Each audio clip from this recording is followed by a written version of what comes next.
Okay, guys, hello. How are you today? All right. Today, I would like to share some of the tips for writing. Okay, for writing. Okay, more students.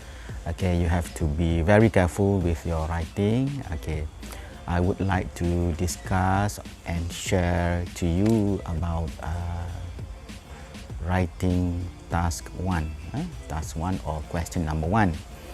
Okay, as you know, writing we have two tasks. Okay, two tasks. So the first one, okay, may I talk in Malay?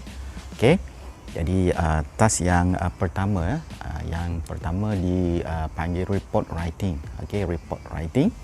So untuk report writing ni you kena tulis lebih kurang 150 hingga 200 perkataan, ya. Jadi dalam you menulis 150 hingga 200 perkataan, kalau boleh you jangan exceed lah ataupun jangan lebih daripada arahan yang diberikan. Jadi untuk writing ini you kena start dengan transfer the information.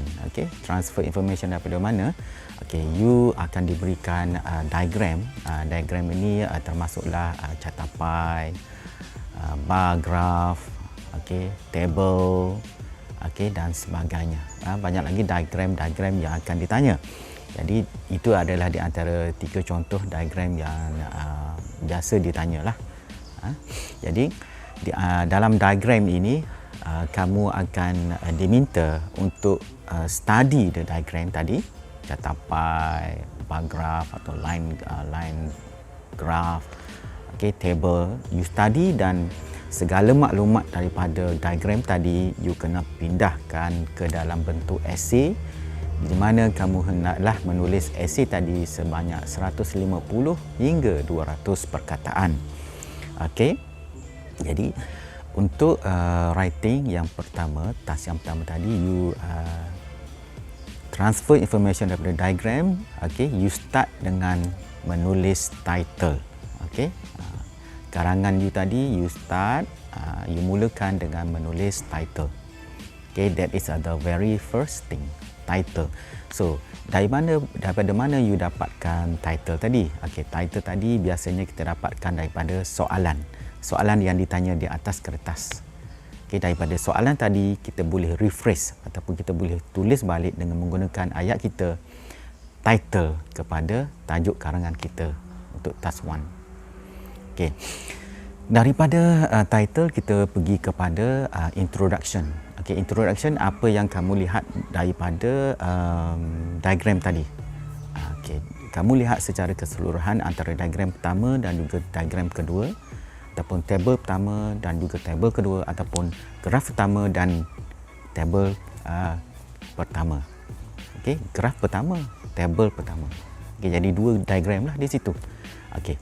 Jadi daripada diagram tadi you kena study dan fahamkan apa yang diberitahu ataupun apakah maklumat yang terdapat dalam 2 diagram tadi, dan you melihat secara keseluruhan dan you tulis apa yang you lihat dalam introduction.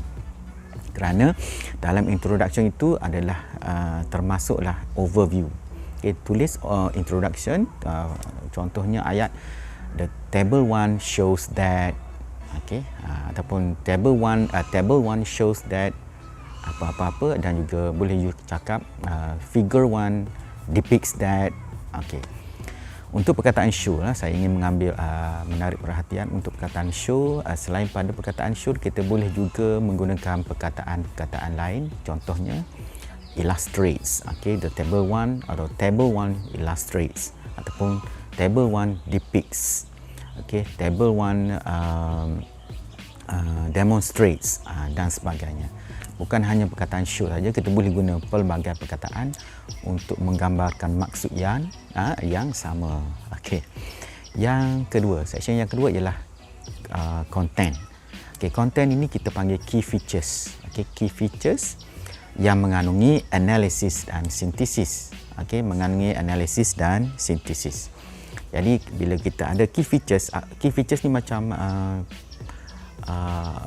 main point. Apakah main point untuk konten yang pertama? Okey.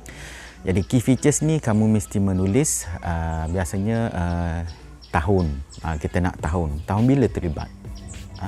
Daripada soalan tadi kita tengok graf tadi, tahun bila? Okey, 2018 ke 2019 ke? Yang kedua, negara ataupun tempat mana yang terlibat? Kuala Lumpur ke, Shah Alam ke, Kota Baru ke? Itu tempat. Yang ketiga, trend tu naik ke, turun ke, mendata ke? Dan yang keempat ialah dia punya percentage. Percentage. Berapa persen naik, berapa persen turun. Okey. Jadi mesti ada dalam key features, ataupun konten tadi, you kena ada analysis and synthesis yang mana you kena bincang secara lebih mendalam mengenai 4 perkara yang saya sebut tadi lah. Bincang secara mendalam. Last kali you kena tulis conclusion. Conclusion ni berbeza dengan introduction. Conclusion ni you lihat daripada keseluruhan apa yang telah you bincangkan dalam analysis and synthesis tadi.